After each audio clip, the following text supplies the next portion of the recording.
As aeronaves da aviação geral são, na maioria dos casos, propulsionadas por motores de pistões simples refrigerados a ar. O motor aciona uma hélice que produz o impulso para fazer deslocar o avião pelo ar. Os atuais motores das aeronaves ocidentais são construídos, na sua maioria, pela Teledyne Continental Motors ou pela Textron Lycoming. Os seus produtos têm uma configuração e tipo de construção muito semelhantes, apresentando em geral 4, 6 ou 8 cilindros opostos numa disposição plana. São normalmente refrigerados a ar e têm uma concepção simples. Alguns dos princípios mais básicos datam da década de 40. Se mantidos adequadamente, os motores são confiáveis, estando, na maioria dos casos, previstas revisões gerais em intervalos de 2.000 horas de funcionamento. Alguns motores diferem em alguns detalhes. Uns têm um turbocompressor que permite aumentar a potência em altitude. Outros podem ter uma caixa de redução na parte frontal do motor para reduzir a rotação da hélice, mas, em geral, as concepções são idênticas. O objetivo do motor de uma aeronave é fazer girar a hélice. Isto é conseguido através da mistura de combustível e de ar, que são convertidos em energia, de forma a fazer rodar um eixo ligado à hélice. Dentro do motor, esse eixo rotativo, conhecido geralmente pela designação de virabrequim, está ligado aos pistões que se deslocam para cima e para baixo dentro de cada cilindro. No início de cada ciclo, a válvula de admissão se abre. No movimento descendente do pistão, são aspirados combustível e ar através da válvula de admissão para encher o cilindro. Quando o pistão chega ao final da sua trajetória, a válvula de admissão se fecha e o pistão começa a se elevar. Este movimento comprime o combustível e o ar. Quando o pistão atinge o ponto mais alto do seu percurso, o combustível e o ar estão altamente comprimidos. Nesse ponto, a vela de ignição inflama o combustível e a mistura entra em combustão. A rápida expansão do combustível inflamado empurra o pistão para baixo, transmitindo essa força ao virabrequim situado no centro do motor. A força exercida sobre o pistão pela explosão do combustível origina a energia para acionar a hélice. Após a combustão da mistura, os gases de escape têm de ser evacuados do motor. Quando o pistão se eleva, uma segunda válvula, a válvula de escape, abre-se no topo do cilindro. O pistão em ascensão empurra os gases de escape através da válvula de escape para fora do motor. Quando o pistão atinge o topo do seu movimento, a válvula de escape se fecha e se segue uma nova abertura da válvula de admissão. O pistão continua então seu movimento descendente para aspirar mais combustível e ar fresco para dentro do cilindro e o ciclo se repete. Este ciclo se repete continuamente enquanto o motor trabalha, aspirando combustível e ar para dentro do motor, comprimindo-os, queimando-os, obrigando o pistão a movimentar-se a provocar a rotação do virabrequim, expelindo depois os gases resultantes da combustão. O processo é normalmente referido como admissão, compressão, explosão e escape. Se forem acrescentados mais cilindros ao motor, é possível aumentar a potência e os impulsos de potência podem ser equilibrados para se obter uma maior suavidade de funcionamento.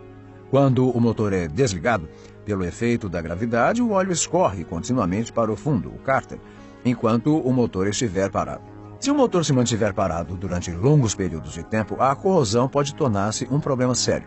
Produtos como o óleo Aeroshell W15W50 ou o óleo Aeroshell W100 Plus foram concebidos para combater este problema, pois ambos contêm um inibidor de corrosão. A velocidade com que o óleo circula quando um motor arranca é importante na prevenção de danos. Isso significa que é necessário escolher o óleo adequado ao clima em que a aeronave opera. Os óleos de aviação são em geral classificados por grau de viscosidade. Óleo Aeroshell W80, SAE40, W100, SAE50 e assim por diante. Quanto mais alto for o número, maior será a viscosidade ou a espessura de um óleo.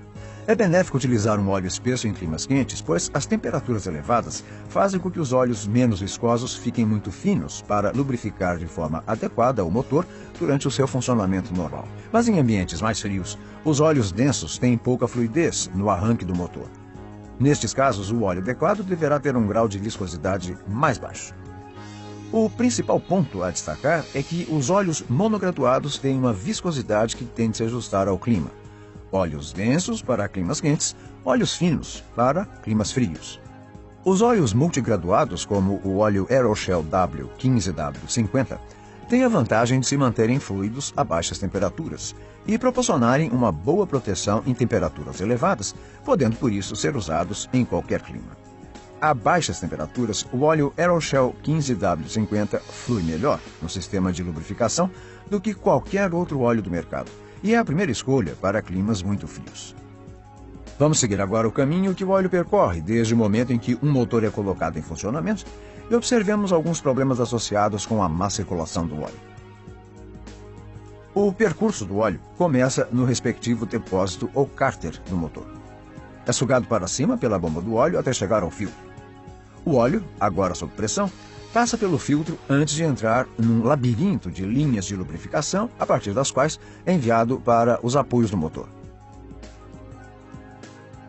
Depois de passar pelos principais apoios do motor, é canalizado para o centro do motor, onde se espalha pelos cilindros, pistões e eixo de câmbio, antes de regressar ao cárter na parte inferior do motor.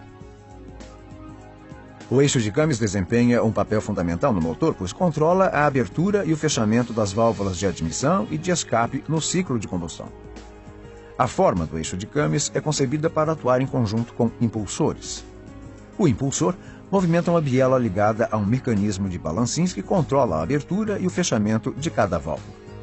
Por ser uma das últimas áreas a ter contato com o óleo fresco no arranque do motor, não é raro que o eixo de câmbio sofra danos resultantes de uma lubrificação deficiente. A falha do eixo de câmbio é uma das principais avarias que provocam interrupções no serviço operacional dos motores, antes dos intervalos programados para a sua revisão geral. Quando os técnicos investigam este tipo de problema, os sinais são evidentes: desgaste nos perfis dos câmbios e corrosão nos impulsores. A melhor maneira de evitar avarias deste tipo é assegurar que o óleo utilizado tenha uma graduação adequada ao clima em que o motor vai funcionar. Se um óleo for demasiado espesso ou demasiado fino, poderão ocorrer danos no eixo de câmbios.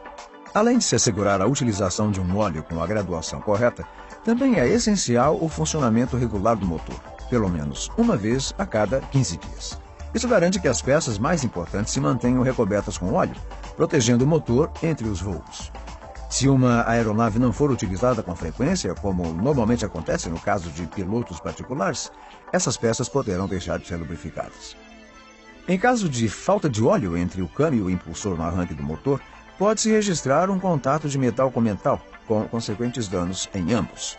Em motores utilizados ocasionalmente, os aditivos podem ser a solução. A Shell incorpora um aditivo anti-fricção no óleo multigraduado Aeroshell W15W50 e no óleo monograduado Aeroshell W100 Plus. O princípio de atuação consiste no depósito do aditivo sobre as superfícies metálicas, ficando as peças móveis protegidas mesmo antes de o óleo fresco chegar. Além disso, estes dois óleos possuem um inibidor de corrosão que minimiza a formação de ferrugem quando o motor não é utilizado. Pode-se observar também que há partes do eixo de câmbios com revestimento de cobre. Trata-se de um detalhe relacionado com a fabricação dos câmbios que pode transformar-se num problema para o óleo. O cobre é um catalisador, acelerando por isso a degradação do óleo. Para resolver esse problema, a Shell Aviation misturou outro aditivo no óleo Aeroshell W15W50 e no Aeroshell W100 Plus. Esse aditivo, conhecido como inibidor de metais, ajuda a proteger o óleo do efeito catalisador do cobre, mantendo-o em boas condições ao longo da sua vida útil.